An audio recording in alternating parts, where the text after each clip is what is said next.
దేశవ్యాప్తంగా అక్రమ మసీదులకు అంతు లేకుండా పోతుంది. అధికారులు అనుమతులు ఇవ్వకున్నా రాత్రికి రాత్రి ఛాందస్సులు ఎక్కడ పడితే అక్కడ అక్రమంగా మసీదుల నిర్మాణాన్ని చేపట్టేస్తున్నారు. తాజాగా కర్ణాటకలో ఆల్మట్టి డ్యాం నిర్వాసితుల నివాసం కోసం కేటాయించిన స్థలంలోనే అక్రమ మసీదు నిర్మాణం జరుగుతోంది. ఈ నేపథ్యంలో అక్రమ మసీదుల వ్యవహారం మళ్లీ తెరపైకి వచ్చింది. కర్ణాటకలోని బాగల్గట్ కోట్ నవనగర్ ప్రాంతంలోని ఆల్మట్టి డ్యాం నిర్వాసితుల పునరావాసం కోసం ప్రభుత్వం స్థలం కేటాయింది. ఆ స్థలంలో అనధికారికంగా మసీదుల నిర్మాణం జరుగుతోంది. ఇవి అక్కడ ప్రజలు వ్యతిరేకిస్తున్నారు. రోజు రోజుకు ఇవి మరింత తీవ్రమవుతున్నాయని, ఈ నేపథ్యంలో అక్కడ హిందువుల్లో ఆగ్రహం వ్యక్తం చేస్తూ నిరసనకు దిగారు. నిర్వాసితులమైన తమకు నివాసం కోసం కేటాయించిన స్థలంలో మతపరమైన నిర్మాణాలు ఎలా చేస్తారు, ఎలా దుర్వినియోగం చేస్తారు అని మండిపడుతున్నారు. దీంతో సామాజిక ఉద్రిక్తతలు కూడా పెరుగుతున్నాయని అంటున్నారు.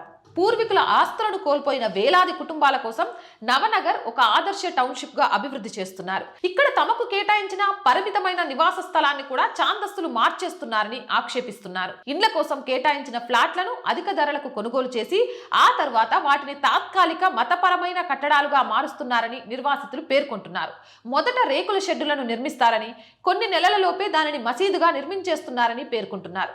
నవనగర్లోని పలు సెక్టార్లలో ఇదే పని నడుస్తుందని, తాము నిరసన ప్రదర్శనలు నిర్వహిస్తున్నా ప్రభుత్వం కిమ్మనడం లేదని మండిపడుతున్నారు.